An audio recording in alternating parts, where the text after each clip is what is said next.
Today we will learn about the goddess Inanna. If we were born in the moon energy, the god of the moon named sin, darkness, shame, ignorance, and narcissism, where do we go from here? The energy of Inanna is here to give us downloads and to teach us about how we all go through a polar shift. This is a very deep subject that bleeds into different religions and how all of these religions of gods and goddesses speak the exact same message as Inanna. STACEY, you are at 10 o'clock. You have the word I-N and then Inanna on the side, and it has 1, 2, 3 markings on your crown. There is a broken heart. There is a male and a female grasping hands. You have one hand under a rainbow bridge into another world with an owl and a rabbit and a lion.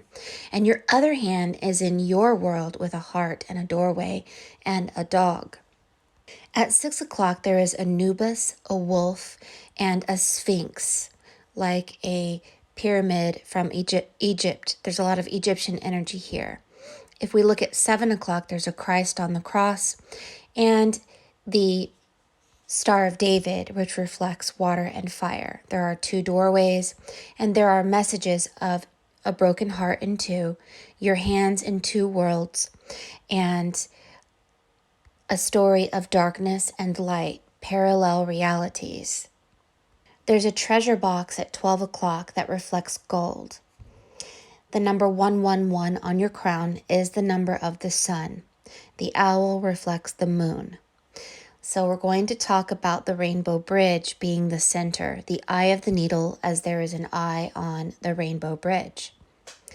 When we're talking about how we shift from the moon to the sun and how this is going to affect our future, we have to look back at some stories, even in Norse mythology and Egyptian mythology. The god of the moon was named Sin.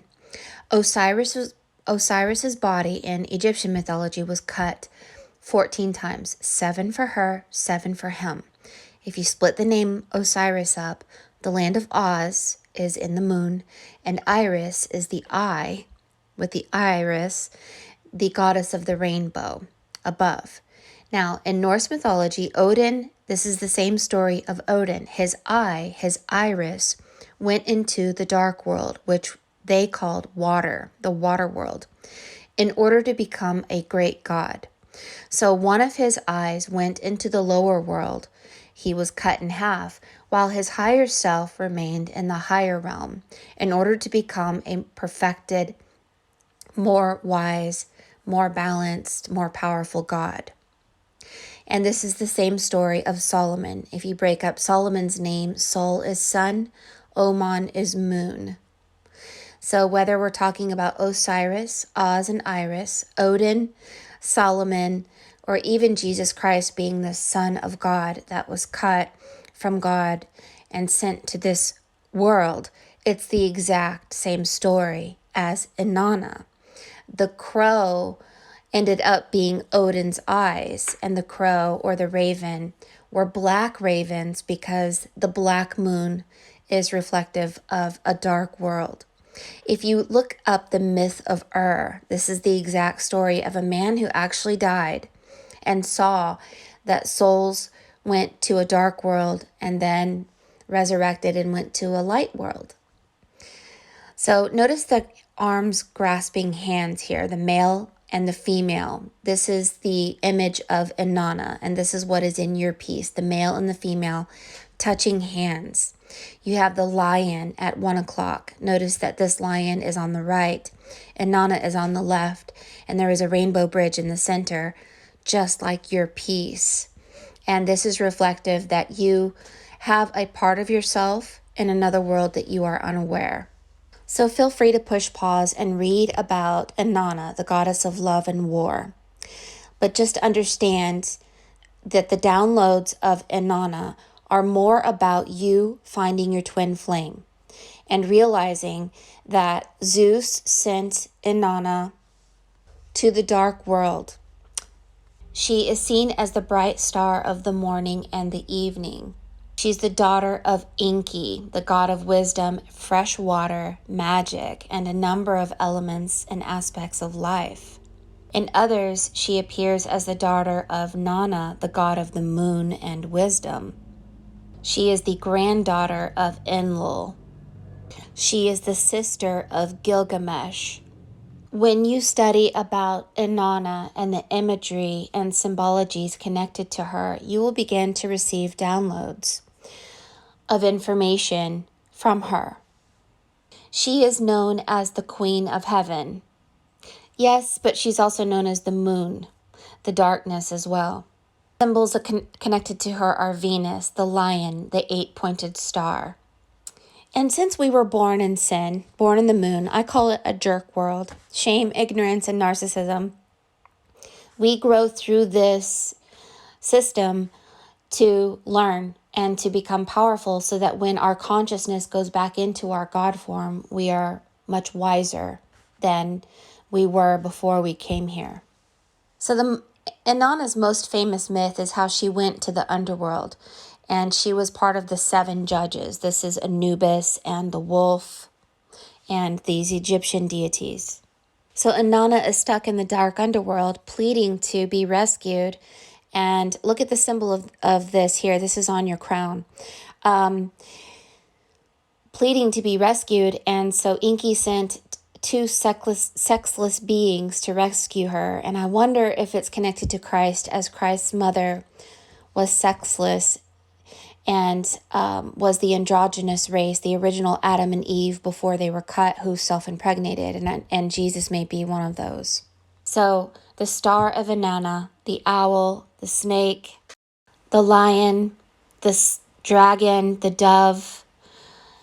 There are many symbols connected to Inanna and her magical associations. Basically, when you begin to see these symbols, it tells you what you are learning in your spiritual life, and you are learning love and war. So Inanna is also known as Ishtar. People say you should make an altar to her, and I don't resonate with that. I believe that making an altar is a form of fear, begging. And I think that all you have to do is study the energies of Inanna or Ishtar, look at the symbolisms, write down the comparisons of her myth and her story to other myths like Odin or Jesus or Osiris, and they're all the same. Basically, you are an all-knowing fragment of God that is somewhere up in the sun, and the part of you that is here is learning like a computer program. And when you pass, your consciousness goes back up to your God form, which is like Inanna, and you will be the wiser. It's kind of like when Thor was cast out of Valhalla, he lost his power, perhaps even his memory, but once he found out how to be humble, let go of his ego and his self-importance, and truly learn to love, then he was allowed to come back home, and he was the wiser and much more powerful. And so this seems to be the story about why you're here. Some people are here as a prison sentence because they murdered. They didn't obey a divine order of God. They were full of pride or arrogance. And some people are here because they want to be wiser. They want to understand what it's like to be polarized and ignorant, and how to get rid of shame, ignorance, or narcissism, pride, and arrogance within them. And some people are here to rescue and to awaken others. But the story, if you receive a story like this, and for those of you who are listening, if you get a reading from me and you see that your higher self is Christ or Inanna or Osiris or Isis or Freya, this means that you came here as a piece of your consciousness bounced here, almost like the movie Avatar, so that you can learn to forget who you were and grow past your chakras and grow past the heavy gravity and become illuminated again. And when you go back, like Odin, you will become very powerful and more wise than you once were. So you should draw these symbols. And what happens is you have a higher self. So when you meditate on anyone's energy, you're not praying or worshiping them. What you're doing is notice the girl at the well. She's sad. But your higher self is much larger in a higher realm.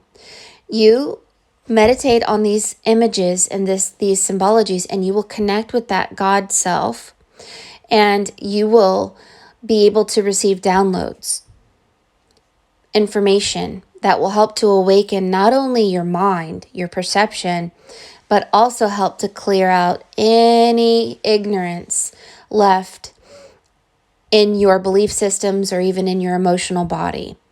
And by extension, your luminous light body will repair itself.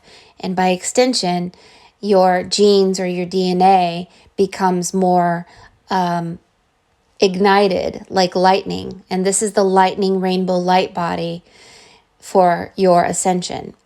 And ascending happens like a thief in the night. We ascend up like the colors of the rainbow. Because your hand is in the other world, this means that you have the ability to see the other world and touch other people remotely. Maybe you should get into becoming a healer. It's time to step into your power. We have awoken and we have forgiven, and we're ready to see some miracles, and we're ready to see all of us go past the dense energy of the darkness and step into the light, which means we are stepping into our power. The closer we get to our higher self and frequency, the quicker we can zap back into a place that isn't so dark, dense, heavy, sad, and isolated. There seems to be a communication that many of us are in a judgment currently with Anubis and the wolf. And the wolf reflects a piece of your DNA that is being assessed and transformed. The Christ on the cross means that many of us are still taking on the sins of the world. We must, like the Star of David, become both man, woman, male and female. We must connect with our Adam and Eve, our water with fire, the moon with the sun, hell with heaven, and become balanced through that eye of the needle, purified like the white rabbit, where we hear the voice of God and obey it, because it's the voice of truth, joy, and power. You're holding the heart, and the heart looks like the heart on the Tin Man. So you're going through the crucible currently. And the crucible is you're burning away all that is false and coming to realize you aren't just you. You have a higher self, kind of like Odin, where you lost your memory, but your memory is starting to come back. Focus on the energy of Inanna, and you will remember a piece of yourself that you left behind. Open that treasure box of your mind, and you will connect with gold, God, the golden age of Aquarius, the sun. Thank you, Stacy, for what you have to teach us about how we ascend from a lower world to an upper world, and how we have a higher self that we have forgotten and need to reconnect to. If you would like a reading, go to forestfairy.com.